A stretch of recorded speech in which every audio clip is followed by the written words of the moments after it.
So we've had a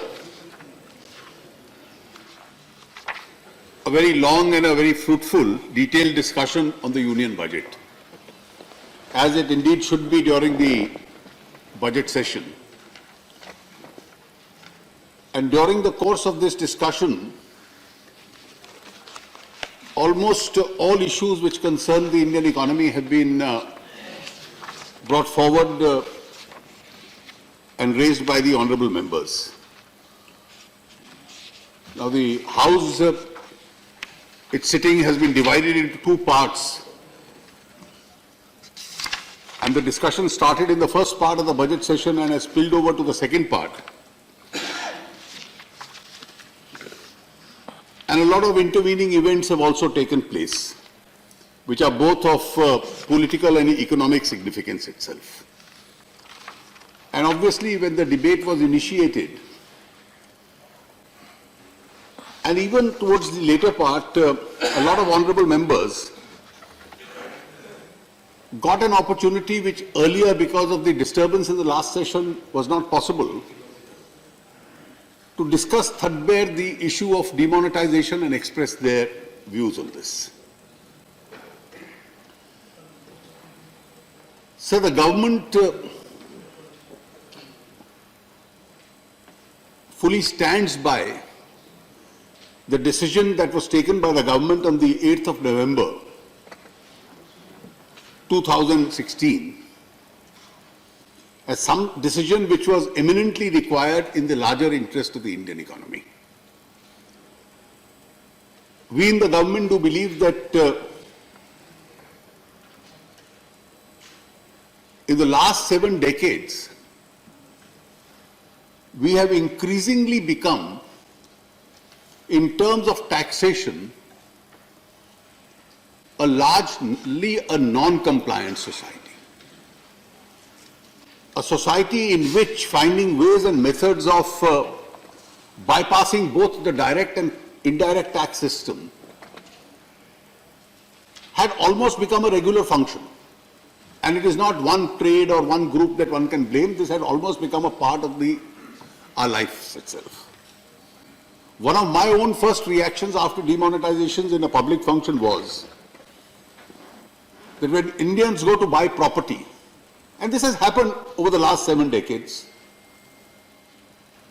you are quoted price in 2 ways.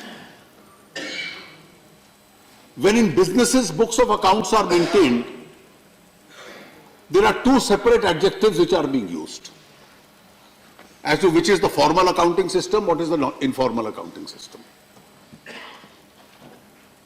Let us for a moment detach ourselves from the political stands we have taken on this issue.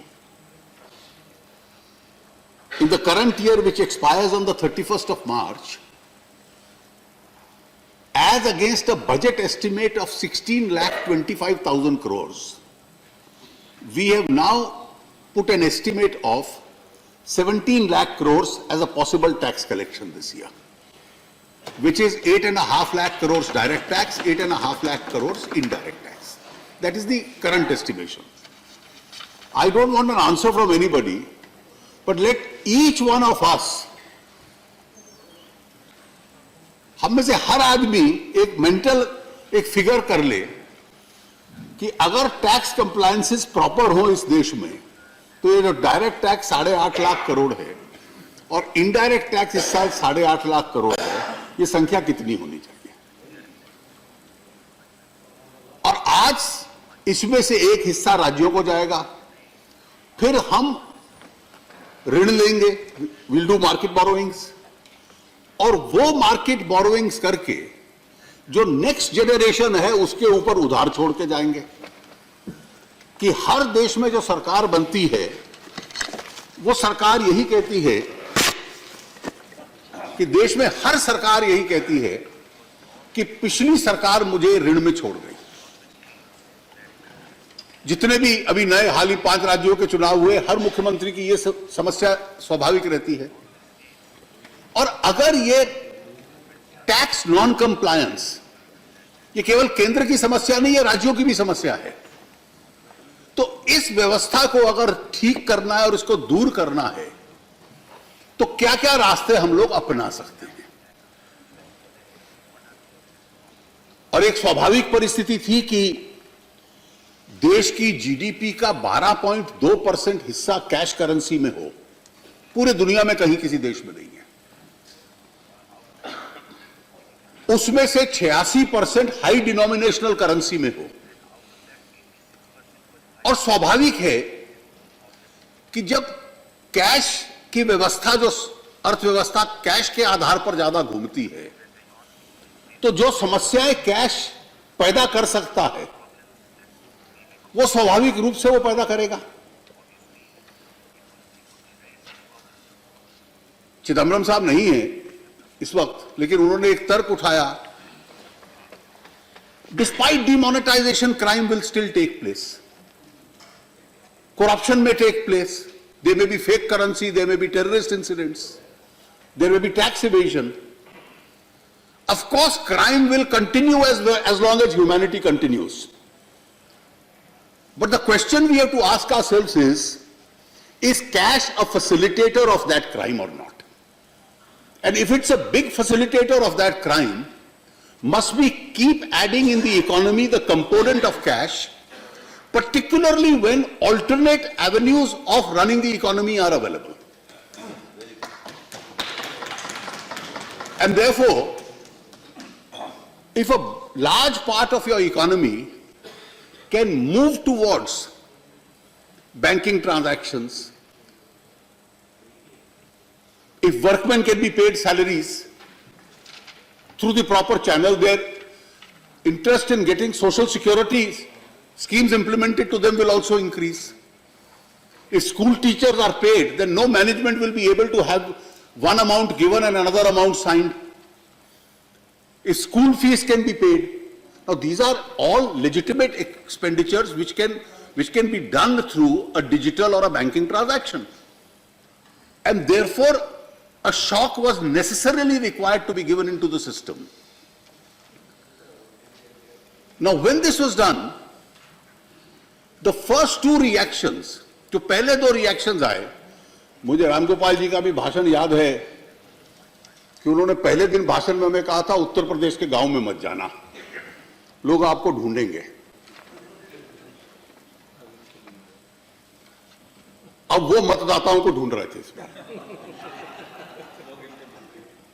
तो political assessment भी जो आपका था, इसका लाभ किसको होता है इस इवेजन का? इवेजन करने वाले तो 1 या 2% लोग हैं, और यह पैसा जो सरकार के खजाने में आता है वो गरीब आदमी के लिए इस्तेमाल होता है।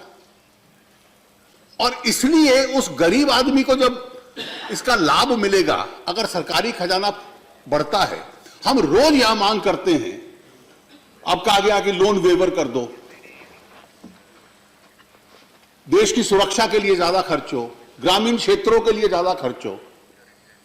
तो इसलिए अगर जो सरकार कानूनी तौर पर लेजिटिमेट तरीके से सरकार का जो अधिकार है पैसा लेने का, उस पैसे लेने को टैक्सेशन के रूप में प्रयास करती है, और कई उद्योग हैं, अब रियल एस्टेट में भी आज जब से कॉर्पोरेटाइजेशन शुरू हुआ है, बड़े शहरों में बड़ी कंपनियां हैं जहां जो एक लेजिटिमेट ट्रांजैक्शंस की तरफ जा रही हैं। एक समय हम फिल्म इंडस्ट्री का सुनते थे, एक प्रकार से पिछले कुछ सालों में लेजिटिमेट ट्रांजैक्शंस की तरफ पूरी कॉर्पोरेटाइजेशन के बाद वो उद्योग गया है। और इसलिए एक एक अगर उद्योग उस दिशा में जाता है, तो कोई भी राजनीतिक दल केवल अपने हित को सोचने के लिए, और मैं चाहूंगा कि विशेष रूप से कांग्रेस के हमारे मित्र, कि क्या आपका जो आकलन था एग्जैजरेटेड था? हर व्यवस्था के बारे में कह दिया कि वो व्यापार 70% लूट गया, वो 80% लूट गया। हमें नवंबर के दिसंबर के जब रेवेन्यू के आंकड़े आए तो वो तो सामने नजर नहीं आ रहा था। Anecdotal evidence can be anecdotal and unreal, but revenue targets are real. जो एक्साइज का पैसा भरता है मैन्युफैक्चर पे, जो खरीदारी के बाद वैट का पैसा भरता है, वो तो रियल होता है। जो कहानी और किस्सों के आधार पे होता है वो तो कई बार बनावटी भी होता है। अब अभी अनिल जी कह रहे थे कि रियल एस्टेट ट्रांजैक्शंस में स्वाभाविक रूप से फर्क आएगा, क्योंकि वो एक ऐसा उद्योग था जिसमें कैश कंपोनेंट बहुत ज्यादा था। लेकिन जब हमने आंकड़े देखे 2 राज्य छोड़ के, नवंबर के महीने में तो फिर भी पुरानी करेंसी अलाउड थी अपवाद के तौर पे, दिसंबर में तो अलाउड नहीं थी। 2 बड़े राज्यों को छोड़ के हर बड़े राज्य का दिसंबर का वैट कलेक्शन बढ़ा।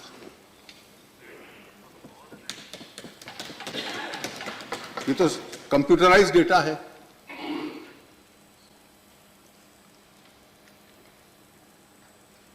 अब आपको लगा कि जीडीपी 2% गिर जाएगी अचानक, और ज्यादा चली जाएगी। कुछ ने तो कह दिया नेगेटिव में चली जाएगी, एक ने कह दिया 3% के करीब आ जाएगी। मैंने एक एनालिस्ट के कमेंट सुने। और जो सबसे ज्यादा प्रभावित तिमाही थी अक्टूबर नवंबर दिसंबर की, उसके आंकड़ों में भी ऐसा कोई सुझाव नहीं आया।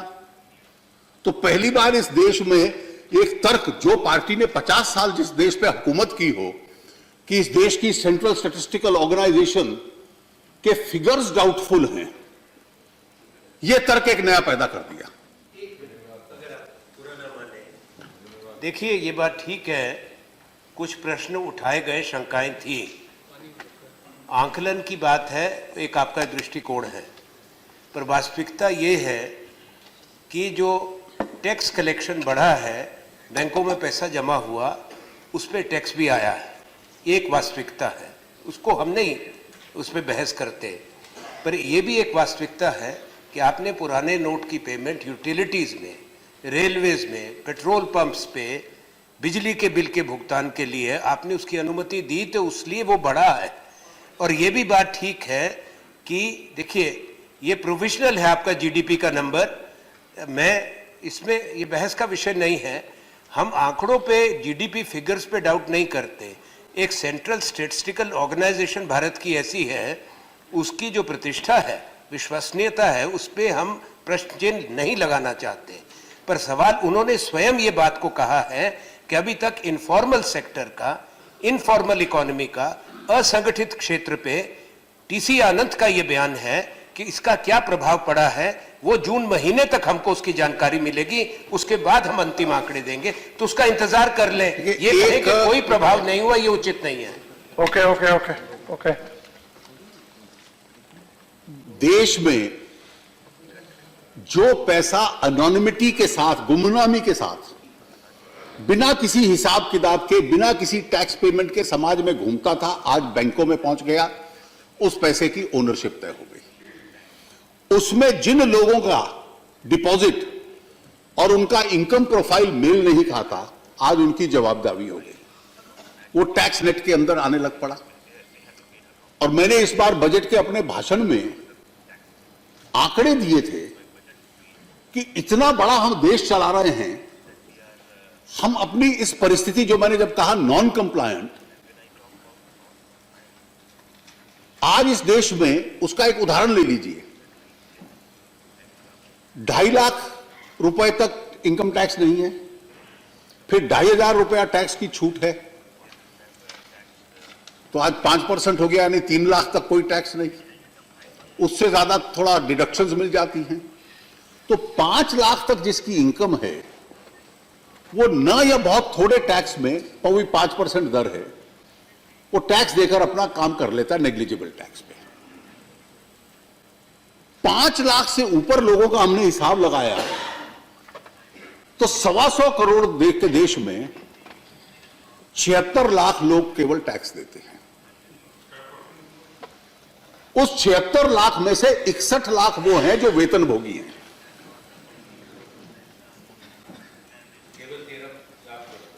तो आप पूरा 16-17 लाख से डील कर रहे हो, जिसमें सब वकील, doctor, architect, professionals, industrialist, businessman, traders, ये सारी जो दुनिया है। अब इस नेट को बढ़ाना है, नहीं बढ़ाना है? और 18 लाख लोग इसमें वो हैं जिसमें 2, 4, 5 लाख जिन्होंने डिपॉजिट नहीं कराया, जिससे ज्यादा डिपॉजिट कराया और उनके आमदनी का जो प्रोफाइल है उसके साथ मेल नहीं खाता। तो इसलिए इस व्यवस्था को चलने दे, कैश के बहुत वर्च्यूज हैं, इसको हम स्वीकार कर लें कि एक बहुत बड़ा झटका जो ये शैडो इकोनॉमी थी उसको लगा है और आने वाले कल में इस पूरे डिजिटाइजेशन के अभियान से फॉर्मल इकोनॉमी का साइज बढ़ेगा। यह आपने ठीक कहा कि इनफॉर्मल इकोनॉमी के कुछ सेक्टर्स हैं जहां कुछ समय तकलीफ आएगी, लेकिन वो इनफॉर्मल इकोनॉमी धीरे धीरे फॉर्मल इकोनॉमी के साथ इंटीग्रेट होगी। और आपने ठीक कहा, इसमें 3 प्रकार की कार्रवाई है जो सरकार कर रही है। पहली कार्रवाई है जहां यह पैसा जनरेट होता है उस पर रोक लगाइए। जीएसटी के संबंध में मैं जब अभी डिटेल विस्तृत रूप से बताऊंगा, वो एक उस पर रोक लगने का एक गुंजाइश उसमें बढ़ती है। आप अपने रेट्स को रीजनेबल करिए। हमने जो इसीलिए एंट्री पॉइंट रेट है टैक्सेशन का उसको 5% कर दिया, यानी 5 लाख तक। आप अपनी व्यवस्था को असेसी फ्रेंडली बनाइए और जो लार्ज एक्सपेंडिचर के क्षेत्र हैं जहां पर इस पैसे का प्रयोग होता है वहां पर अगर सख्ती कर सकते हैं, नए नियम बना सकते हैं तो वो बनाइए। मैंने फाइनेंस बिल में ये सजेस्ट किया था कि 3 लाख से ज्यादा का कोई ट्रांजैक्शन नहीं होगा, लेकिन कैश दोबारा रीजनरेट हो उसको डिस्करेज करने के लिए उसको 2 लाख किया है, संशोधन जो लोकसभा ने कल पारित किया है। आज इस सारे से बैंकिंग ट्रांजैक्शंस का, डिजिटलाइजेशन का एक बहुत बड़ा एक्सपेंशन हुआ है और धीरे धीरे जो ये पूरा पैसा अब व्यवस्थित रूप से आएगा और फॉर्मल इकोनॉमी का साइज बढ़ेगा, राज्यों का भी और केंद्र का भी इससे राजस्व बढ़े, इसकी संभावना बढ़ेगी। और ये केवल एकमात्र स्टेप नहीं है, ये एकमात्र कदम नहीं है। पहले दिन से एसआईटी जब से सुप्रीम कोर्ट की हम लोगों ने स्वीकार की, हम लोगों ने एक कदम उठाया फॉरेन बैंक अकाउंट्स के संबंध में। ब्लैक मनी का कानून पास किया, लोगों को एक अवसर दिया कि विदेश में कुछ है तो उसको डिक्लेयर कीजिए, नहीं तो कार्रवाई होगी। उसके बाद जितनी भी डिटेल्स आई हुई थी आज तक फॉरेन बैंक अकाउंट्स की, उनकी असेसमेंट्स कंप्लीट करना, उनके खिलाफ क्रिमिनल प्रोसिक्यूशंस डालना, जिन केसेस में संभव था, एविडेंस थी। जो केसेस उन लोगों के थे जो रेजिडेंट इंडियंस नहीं थे, उनको कानून की प्रोटेक्शन मिलती थी। बेनामी कानून को लाना, उस पर अब कार्रवाई शुरू हो चुकी है। दुनिया भर के अलग अलग देशों के साथ कोऑपरेशन करना, G20 देशों के साथ प्रधानमंत्री जी ने 2014 में ब्रिस्बेन में शुरू कर दिया था। अमेरिका के साथ हमने पटका इनिशिएटिव में हिस्सेदार हो गए कि कोई भारतीय नागरिक वहां और कोई उनका नागरिक हमारे यहां, और अंत में होगा कि जिन जो देश उस अरेंजमेंट के हिस्सेदार हैं, जो जो विदेशों में खर्चेगा या कोई एक्विजिशंस करेगा उसकी रियल टाइम इंफॉर्मेशन आएगी। स्विट्जरलैंड जो एक केंद्र माना जाता था, अब उन्होंने भी डिटेल्स देनी स्वीकार कर ली हैं। इसके अलावा यहां से काला धन बाहर चला जाए और घूमकर वापस आ जाए, इसके जो रास्ते थे मॉरिशस का, साइप्रस का, सिंगापुर का, 1996 से कोशिश हो रही थी कि उन ट्रीटीज को रीनेगोशिएट करें। पिछला 2016 एक अच्छा ऐतिहासिक वर्ष रहा जिसमें तीनों देशों के साथ हम लोगों ने रीनेगोशिएट कर ली और वो जो राउंड ट्रिपिंग का पूरा रास्ता था उसको रोका। लोग मानते थे कि वो रुक गया तो इनफ्लो फॉरेन कैपिटल का बंद हो जाएगा, रुपए डॉलर की पैरिटी पे असर पड़ेगा, बिल्कुल असर नहीं पड़ा। लेकिन एक जो रास्ता था हम लोगों ने रोका, एक आईडीए स्कीम लाए जो एक सक्सेसफुल स्कीम थी। और इस सारे प्रयासों से एकमात्र उद्देश्य यह था कि अगर हम ये उद्देश्य रखते हैं कि भारत दुनिया में सबसे तेजी से बढ़ने वाली अर्थव्यवस्था है, तीसरा साल लगातार साल बड़ी अर्थव्यवस्थाओं में हमें वो स्थान प्राप्त हुआ है, हम डेवलपिंग देशों में आगे की पंक्ति में हैं, तो कम से कम एक हम टैक्स नॉन कंप्लायंट इकोनॉमी हैं, जिसका टैक्सेशन बेस वो है जिसका मैंने अभी आंकड़ा आपको दिया, कि इस आंकड़े के आधार पर देश चले, इस व्यवस्था को परिवर्तित करना है। और मुझे खुशी है इस बात की कि राजनीतिक दृष्टि से भी इसका लाभ हुआ, लोगों ने इसका समर्थन किया क्योंकि कदम अच्छा था। मैंने बजट के भाषण में गांधी जी का एक वाक्य कोट किया था कि right cause never fails, Gandhi ji ने ये कहा था, और ये सही मायने में उसका उदाहरण है। जहां तक बजट में टैक्सेशन के प्रपोजल्स हैं, ये इसी नीति के तहत कि ये टैक्सेशन बेस बढ़े, जो 5 लाख से नीचे वाली कैटेगरी है उसमें हमने नॉमिनल टैक्स कर दिया केवल 5%। और उसके पीछे मैं एक कारण तर्क भी बता दूं। टैक्स बेस बड़ा रहना चाहिए, टैक्स ट्रांजैक्शंस रिकॉर्ड होने चाहिए। उस बेस को और छोटा कर दे उसका कोई लाभ नहीं है। 3 लाख तक तो लगभग टैक्स देना ही नहीं पड़ेगा उसको, 3 से ऊपर अधिक से अधिक देना पड़ेगा तो 10,000 रुपया। अगर कोई डिडक्शंस क्लेम कर लेता है, 4-4.5 लाख की डिडक्शंस भी उपलब्ध रहती हैं, तो शायद उसको 1,000-2,000 रुपया देना पड़े। लेकिन रिकॉर्ड पर्पसेस के लिए लोगों की इनकम और उसकी ट्रांजैक्शन का रिकॉर्ड बनता रहे, ये एक प्रयास उसके लिए हमने ये किया। देश की इकोनॉमी फॉर्मलाइज हो, और इस फॉर्मलाइज्ड इकोनॉमी में एमएसएमई का बहुत बड़ा रोल है। तो जितनी भी देश की कंपनीज हैं उसमें 96%, 96% वो हैं जिनकी टर्नओवर 50 करोड़ से नीचे है। तो जो मैंने सरकार की एक कमिटमेंट थी, आपके समय जो डायरेक्ट टैक्स कोड बना था उसमें भी ये सुझाव था, सबके लिए था। लेकिन हमने जो 50 करोड़ तक टर्नओवर वाली कंपनीज हैं उनका टैक्सेशन लेवल 25% कर दिया जाए, ताकि इंसेंटिव रहे, वो फॉर्मल रहे। और जो लोग इंडिविजुअल नामों से काम करते हैं उनके ऊपर भी इसका लाभ उठाने का एक इंसेंटिव रहे कि अपने व्यापार को इसमें कन्वर्ट करने की कोशिश करते रहे।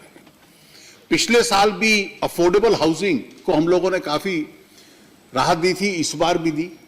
लॉन्ग टर्म कैपिटल गेन्स की अवधि कम कर दी, प्रोजेक्ट कंप्लीशन करने की अवधि हम लोगों ने बढ़ा दी। जो सुपर एरिया के आधार पर अफोर्डेबल हाउसिंग फ्लैट को नापा जाता था, उसको कारपेट एरिया के आधार पर कर दिया, ताकि 2 बेडरूम का अच्छा अपार्टमेंट किसी भी शहर में अफोर्डेबल हाउसिंग में आ जाए, और उसको इंफ्रास्ट्रक्चर का सेटअप दे दिया। और ये सारे टैक्सेशन इंसेंटिव्स हम लोगों ने जो दिए, उसके पीछे उद्देश्य यही था कि जो कुछ सेक्टर्स में धीमापन आया है अपने आप के अंदर बढ़े। जीएसटी के संबंध में माननीय उपाध्यक्ष जी, मैं कहना चाहूंगा कि बहुत चर्चा, विवाद, कमेटी, और इसके बाद हम लोगों ने सर्वसम्मति से जीएसटी को पास किया। और मैं ये मानता hूं कि ये सारे सदन की भी, पूरे देश की भी, केंद्र और राज्यों की मिलाकर it's a joint initiative which the whole country has taken. और जिस स्पिरिट के साथ ये पास हुआ, हम लोगों ने उसी स्पिरिट को इसको आगे बढ़ाया है। आज इनडायरेक्ट टैक्सेशन का अधिकार और उसकी प्रक्रिया तय करने का अधिकार जीएसटी काउंसिल के पास चला गया। GST council in that sense is India's first federal decision making body. प्रधानमंत्री जी का यह आग्रह था मुझे कि जीएसटी काउंसिल के निर्णय जो होते हैं वो 3/4 वोट से होते हैं, जिसमें 33% वोट केंद्र का है, 1/3 2/3 राज्यों के हैं। पॉलिटिकल लेवल पर अगर हम लोग उसको चलाएंगे तो उस आंकड़े को हासिल करना सरल था। लेकिन वो रास्ता सही नहीं था। इसलिए हमने एक भी मुद्दे पर जीएसटी काउंसिल में वोट से निर्णय नहीं किया और सब निर्णय सर्वसम्मति से किए। और कारण यह है कि फेडरलिज्म राज्यों का हित का इंटरेस्ट है और central state relation delicate subject है। और मैं सभी राज्यों की तारीफ करूंगा, और इसमें तमिलनाडु एकमात्र राज्य था जो जीएसटी के विरोध में था, लेकिन जब देश ने स्वीकार कर लिया तो उनका भी पॉजिटिव और एक्टिव पार्टिसिपेशन रहा। कांग्रेस पार्टी के भी जो राज्य रहे, उत्तर प्रदेश में उस वक्त समाजवादी पार्टी की सरकार थी, आपके प्रतिनिधि आए, बिहार सरकार, इन सब सरकारों का एक सकारात्मक रवैया था कि हर समस्या की हल ढूंढनी है। हम लोग 12 मीटिंग कर चुके हैं, एक एक मीटिंग 8-8, 9-9 घंटे चलती है, 2-2, 3-3 दिन की होती है, और उसमें ऐसे निर्णय करने थे जो लगभग सहमति से कर पाना इतना सरल नहीं था,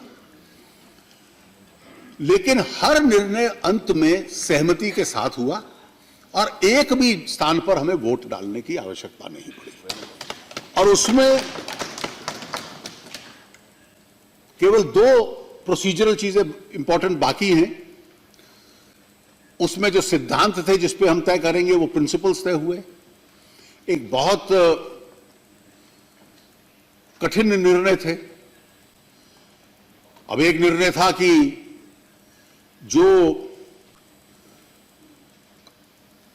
कुछ राज्य ऐसे हैं समुद्र के किनारे, तो उनका टैक्स कलेक्शन होता है by supplying oil to the vessels.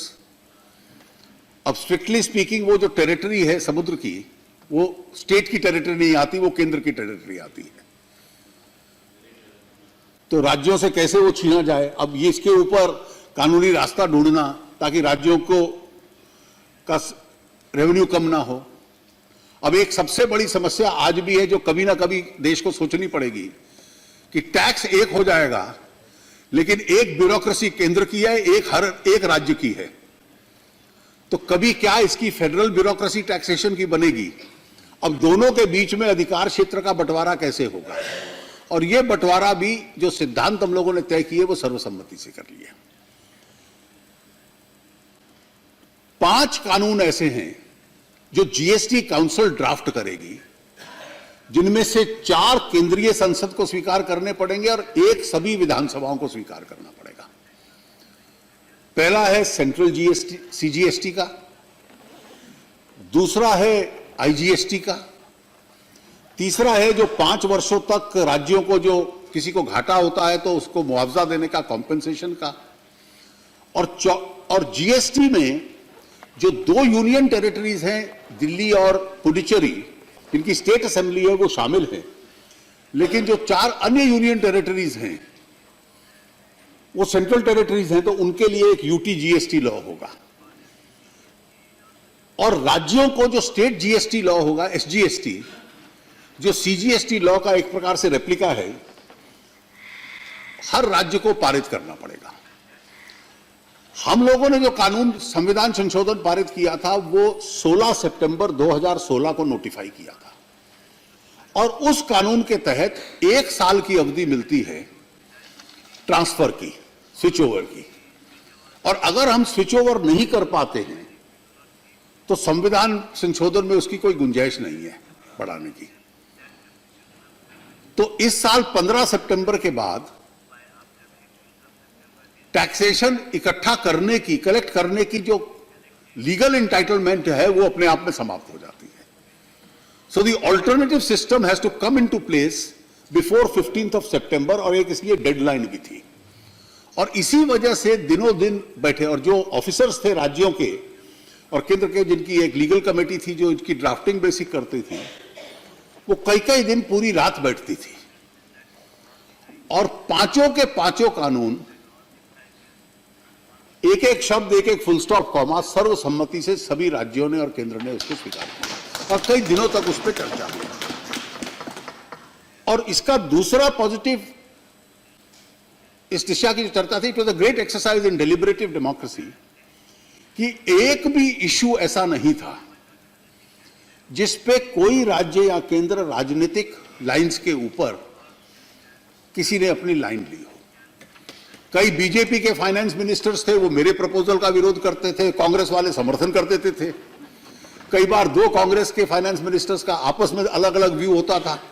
तो कोई भी पार्टी लाइन के आधार पर वहां पर नहीं चला। फेडरल लाइंस और टैक्सेशन लाइंस के प्रिंसिपल पे उन्होंने चल के पांचों यूनानिमसली कानून बना दिए। वो हम लोग इंट्रोड्यूस कर देंगे लोकसभा में और इसी सत्र में हमें पारित करने पड़ेंगे।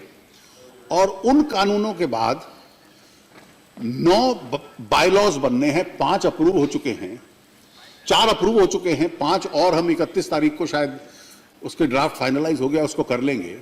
और फिर जो समय मिलेगा अप्रैल मई का, जो टैक्सेशन स्ट्रक्चर्स तय किए हैं और उसके जो रेट्स होंगे, वो रेट्स के लिए एक ग्रुप बैठेगा जिसका एक अरिथमेटिकल फॉर्मूला उन्होंने तय किया है। मुझे लगता है वो अचीव कर पाना संभव होगा। उस क्राइटेरिया के बेसिस के आधार के ऊपर वो चलेंगे। इसका असर क्या होगा? अभी जीएसटी काउंसिल ने तय किया कि टेंटेटिवली हम 1 जुलाई से इसको लागू करेंगे। आज मैन्युफैक्चरिंग टैक्स, एक्साइज ड्यूटी हम लोग लेते हैं केंद्र में, सर्विस टैक्स हम लोग लेते हैं। तो हर व्यक्ति का 2 असेसमेंट हम करते हैं।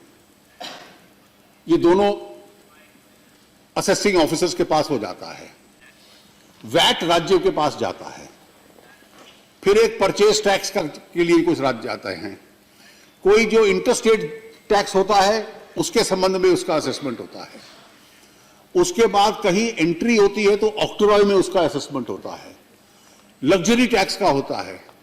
तो हर असेसी को 4 से लेकर 8 तक असेसिंग अथॉरिटीज के सामने हर साल जाना पड़ता है। आज उस असेसी को केवल एक टैक्स लगेगा और एक अथॉरिटी के साथ उसका इंटरफेस होगा। और जो टैक्स कलेक्शन होगा वो टैक्स अपने आप कंप्यूटर सिस्टम पे जिस राज्य और केंद्र के दौरान होगा, उसका फॉर्मूला डिसाइडेड है, वो उसके हिसाब से उसका डिवीजन होता जाएगा हाथ के हाथ ही। उसके अतिरिक्त किसी भी मैन्युफैक्चरिंग प्रोसेस में जो पहले इनपुट टैक्सेस दिए जा चुके हैं, जो अगली स्टेज पे टैक्स दिया जाएगा, उसका इनपुट क्रेडिट मिलेगा। क्योंकि आज हर स्टेट में टैक्स अलग होता है तो वो क्रेडिट नहीं मिलता। तो जो tax on tax already paid है वो कंपोनेंट हट जाएगा। जो ये राज्यों के बाहर हम देखते हैं कि ट्रकों की कतार खड़ी रहती है, उसकी आवश्यकता नहीं पड़ेगी। और अब एक एक्सपर्ट ग्रुप बना है कि ये जो टोल नाके हैं जिन पे गुड्स और सर्विसेज का फ्री मूवमेंट रुकता है, इनको किस प्रकार से हटाया जाएगा। पूरे देश भर में वो उसकी सिफारिश, इन्हीं मिनिस्टर्स की एक कमेटी उसकी सिफारिश अपने हाथ से कर रही है। और ये एक हिस्टोरिक कदम है क्योंकि दोनों सदनों ने इसको यूनानिमसली पास किया और काउंसिल ने भी उसी स्पिरिट को आगे बढ़ाकर उसको यूनानिमसली तय किया है।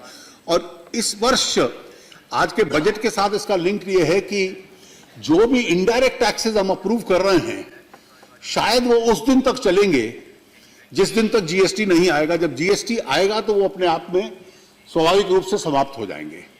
कई ऐसे सेसेस हैं जो जीएसटी के अंदर अपने आप में सब्ज्यूम होंगे। कुछ 5 वर्ष के लिए, क्योंकि कॉम्पेंसेशन है, जब कॉम्पेंसेशन का बिल आएगा तो मैं एक्सप्लेन करूंगा कि कॉम्पेंसेशन कहां से पे किया जाएगा।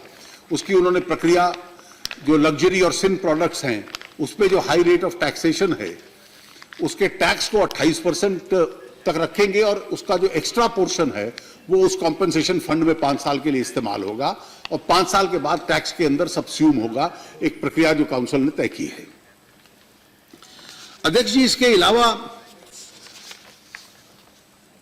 इस वर्ष, आने वाले वर्ष में सरकारी खर्चे को लेकर कुछ टिप्पणी की गई। हम लोग जो रेवेन्यू टारगेट बजट एस्टीमेट में था उसको एक्सीड करेंगे। ऑलरेडी रिवाइज एस्टीमेट हमारा ज्यादा का है। आखिरी कुछ दिन इस वर्ष के बाकी हैं, उसमें हम लोग जानकारी इसकी दे देंगे। इंफ्रास्ट्रक्चर में 3.96 लाख करोड़ इस साल का एक्सपेंडिचर है, हाईएस्ट है।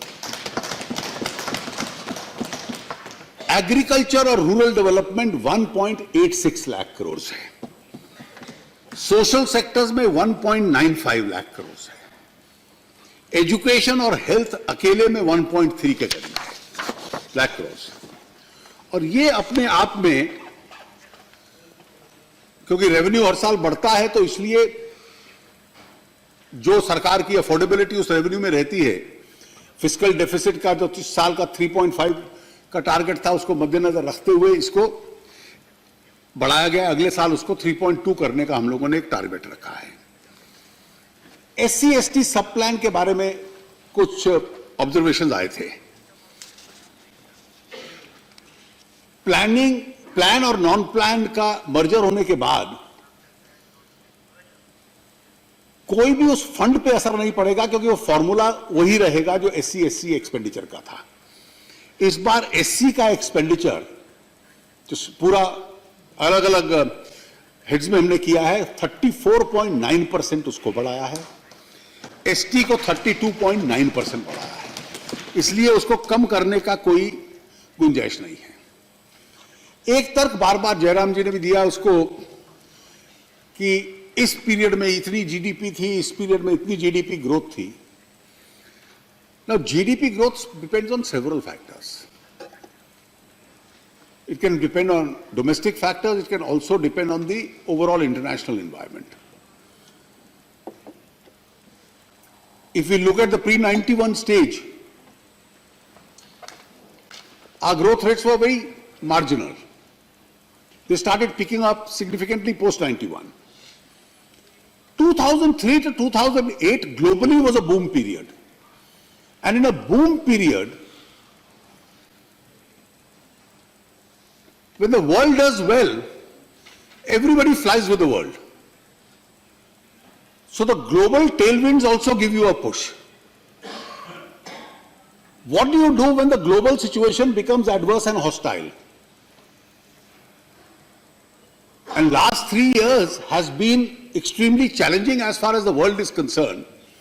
And in those 3 years to maintain 7.5% plus minus and be the fastest growing amongst the major economies of the world, that's the real challenge.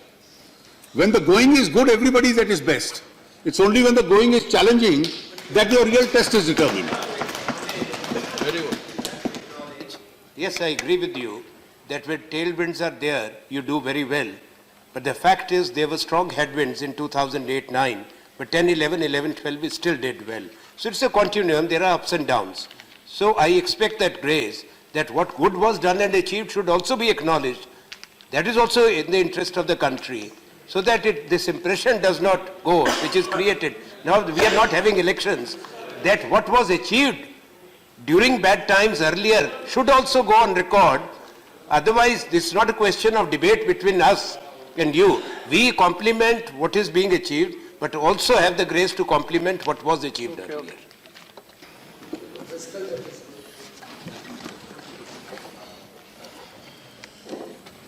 You see, if you recollect, in his very first speech from the Red Fort, the Prime Minister started by acknowledging what every government of the past had done. And therefore, my only suggestion, if not advice, to my friend Shri Anand Sharma would be that amongst various things your past governments had done, you took the right turn in 91, and therefore the Prime Minister who took it always be proud of his achievements and never be apologetic about it. Because the kind of place he should have found in your history for having taken that right turn is a place which you have at least denied to him, and we are always at pains to give it to him.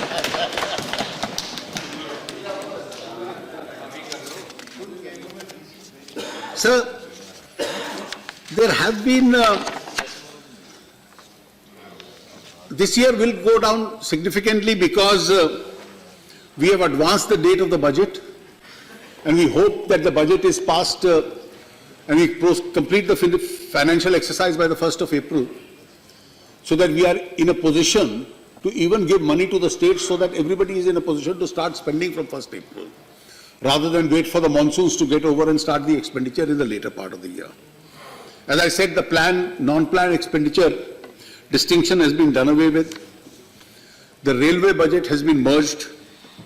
There is an outcome budget of last year.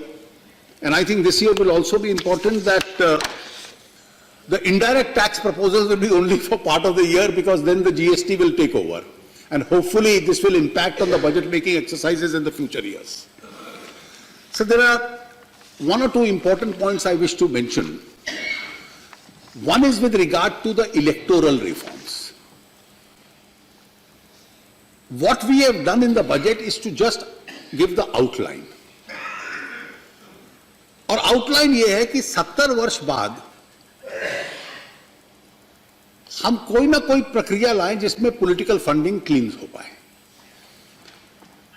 और इसमें हमने ये सुझाव रखा है कि check की जो पेमेंट हो, एक व्यवस्था हम लोगों ने 2002 में जब सरकार थी, और मैंने हमेशा स्वीकार किया है कि उस वक्त कांग्रेस पार्टी ने एक कमेटी बनाई थी, मनमोहन सिंह जी उसके अध्यक्ष थे, उसकी रिकमेंडेशंस भी थी, हमने उसको मिला था, और उस वक्त सरकार, वाजपेयी जी की सरकार, उस संशोधनों को लाई थी। थोड़ा फर्क पड़ा, बहुत फर्क नहीं पड़ा। उसके बाद जब मौजूदा राष्ट्रपति जी वित्त मंत्री थे, तो मैंने उनको एक प्रस्तावना दी थी उस तरफ से कि क्योंकि इसमें और सुधार करना है, सो पास टू थ्रू ट्रस्ट जो हैं, इलेक्टोरल ट्रस्ट, मैंने एक पत्र उनको लिखा था, तो उन्होंने उसको स्वीकार किया था कि कुछ लोग चाहते हैं कि उनकी बैलेंस शीट में ये डिटेल्स ना आए। तो उस वक्त के बजट में उन्होंने फाइनेंस बिल में उसको स्वीकार किया था। थोड़ा उससे भी अंतर हुआ, लेकिन आज भी ये फर्क नहीं पड़ा। इसलिए हमने ये चुनाव आयोग का सुझाव था कि कैश डोनेशंस को 2000 पे लाया जाए, हमने वो सुझाव को रखा है। दुनिया भर में डिजिटल फॉर्म में कलेक्शन होता है, और वो उस तरह से जितना कलेक्शन होगा उस पर भी टैक्स की माफी रहेगी, ये प्रावधान है। और इलेक्टोरल बॉन्ड्स की एक स्कीम बनेगी, और मैं चाहूंगा कि सभी राजनीतिक दल उस स्कीम बनाने के लिए जो जो उनके सुझाव हैं हम लोगों को दें, ताकि इसको किस तरीके से बिल्कुल क्लीन किया जा सके। अब एक बहुत स्वाभाविक कठिनाई है, and there is a legitimate difficulty. People have been wanting to give by check, but they cite two practical reasons why they don't want to do it. Our names get disclosed, the opponents will target us, and tomorrow when we do business, somebody will file a PIL and say, you gave money in election, so you have got a contract. तो उनको लगता है कि अगर हम ईमानदारी से देते हैं और ट्रांसपेरेंट तरीके से देते हैं तो कोई कठिनाइयां तो नहीं पैदा कर लेंगे। अब क्लीन मनी भी आ जाए और जहां तक संभव हो ट्रांसपेरेंसी भी हो जाए।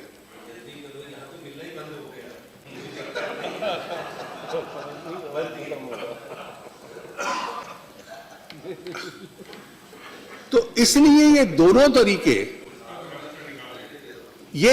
तरीकों से एक हम लोगों ने सुझाव इलेक्टोरल बॉन्ड्स का रखा है। और जो कल्पना है कि इलेक्टोरल बॉन्ड्स केवल चेक के माध्यम से कोई भी डोनर खरीद सकता है, जो खरीदेगा उसको उतनी टैक्स में छूट मिलेगी,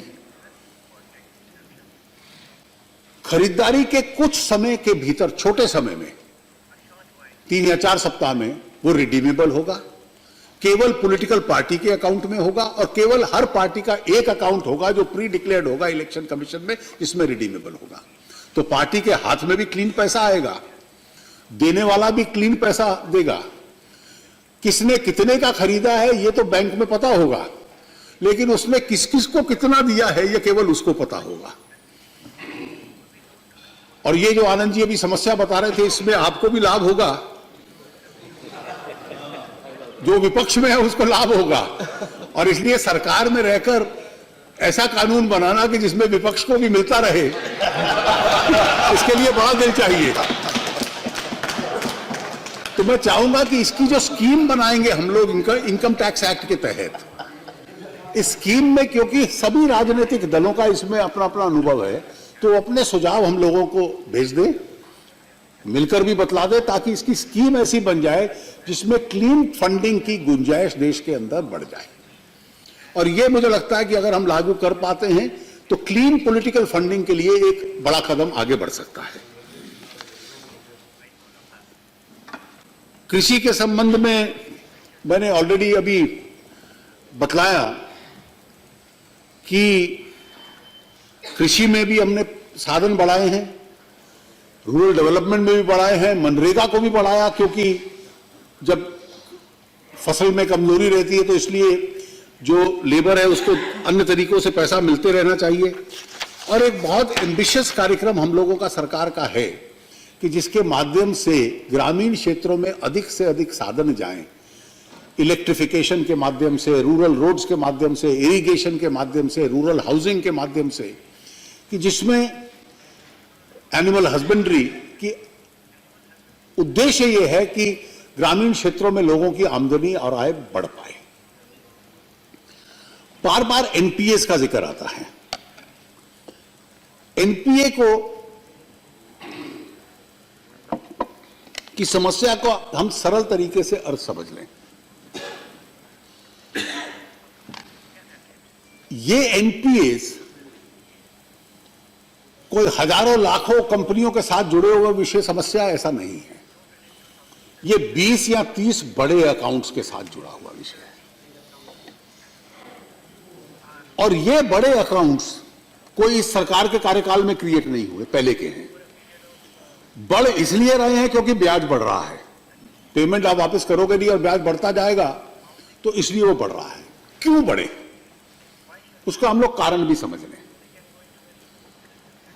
बैंक उद्योग और व्यवसाय को लोन दे, ये अपने आप में अच्छी बात है, उसी के आधार पर तो बिजनेस चलेगा, अर्थव्यवस्था चलेगी। लेकिन कुछ क्षेत्रों को एक स्वाभाविक रूप से कठिनाई आई, और जो क्षेत्र थे, और हर क्षेत्र की अपनी सेक्टोरल प्रॉब्लम थी। सबसे अधिक हुए स्टील के क्षेत्र में। स्टील की कंपनियां बढ़ गई, कोयले की खानें आपने बहुत सारी लोगों को दी, सुप्रीम कोर्ट ने उसको रद्द कर दिया। दूसरी तरफ चाइना की स्टील मैन्युफैक्चरिंग कैपेसिटी बहुत बढ़ गई। चाइना ने सस्ता स्टील पूरी दुनिया में बेचना शुरू कर दिया, और केवल भारत में नहीं, पूरे यूरोप में, अमेरिका में, हर जगह ये चुनौती आई। अमेरिका ने 286% anti dumping duty Chinese steel पे लगा दी। ब्रिटेन क्योंकि ईयू का हिस्सा था और ईयू ने कार्रवाई नहीं की, तो वहां जो स्टील प्लांट थे उसकी स्थिति हमें मालूम है। हम लोगों ने तुरंत इस पे कार्रवाई शुरू की, एमआईपी मिनिमम इंपोर्ट प्राइस भी लगाया, थोड़ा ड्यूटीज भी बढ़ाई, और इंडियन स्टील कंपनीज इन सब कदमों से धीरे धीरे प्रॉफिट मेकिंग सिचुएशन के अंदर अब आ गई है। दूसरी समस्या टेक्सटाइल्स की थी, जिसमें हम लोगों ने पूरा एक लंबा पैकेज अनाउंस किया। इंफ्रास्ट्रक्चर कंपनीज को पीएसयूज और सरकारी ऑर्डर्स और राज्य सरकारों से ज्यादा पैसा लेना है, वो आर्बिट्रेशंस और हाईकोर्ट्स में पेंडिंग है, और वो आगे बैंक को नहीं दे रहे। तो माननीय प्रधानमंत्री जी के आदेश से हम लोगों ने तय किया कि जो अवार्ड आर्बिट्रेशन जीत गया उसको 75% दो, और फिर अगर कानूनी लड़ाई लड़नी है तो लड़ते रहो, ताकि अर्थव्यवस्था का कम से कम तकलीफ ना हो। और वो प्रक्रिया अब लागू करनी शुरू की है। बिजली के क्षेत्र में प्राइवेट प्लांट्स भी और स्टेट इलेक्ट्रिसिटी बोर्ड्स भी, और इसमें बड़ा हिस्सा स्टेट्स का था, तो उदय स्कीम पूरी लाए इसको हल करने के लिए। और धीरे धीरे हम लोग कोशिश कर रहे हैं कि इन सेक्टर्स को हम लोग एड्रेस करें, ताकि इन सेक्टर्स को एड्रेस करेंगे तो उस इंडस्ट्री को वापस अपने पांव पे खड़ा कर पाएंगे कि वो ऋण दे पाए वापस। केवल पूरा सेक्टर बैठ जाए, बैंक का पैसा डूब जाए, ये अपने आप में सही उसका रास्ता नहीं होगा। इसके लिए हम लोगों ने पूरा इसका प्रयास किया है। बैंकों को कैपिटल की जरूरत है, कुछ हम लोगों ने दिया है, आवश्यक होगा तो और हम लोग देने का प्रयास करेंगे। अध्यक्ष जी, मैं उम्मीद करता हूं कि इन सब कदमों को जो सरकार ने 3 साल से उठाए हैं, और कई इनिशिएटिव पहले से भी चलते आ रहे हैं, जो भारत की एक प्राथमिकता बनी है विश्व की अर्थव्यवस्था में, वो आने वाले वर्षों में उसको और मजबूत करने में हम लोग सफल होंगे। इन्हीं शब्दों के साथ मैं इस सदन से बजट का समर्थन करने का। आपके प्रधानमंत्री ने मीरठ के भाषण में कहा कि पाकिस्तान की धरती पर हमने सर्जिकल स्ट्राइक किया, मतलब वो पीओके नहीं रहा, भारत ने अपना अधिकार भूल लिया। इसका प्रश्न का जवाब निशिकांत जी आपको देना होगा।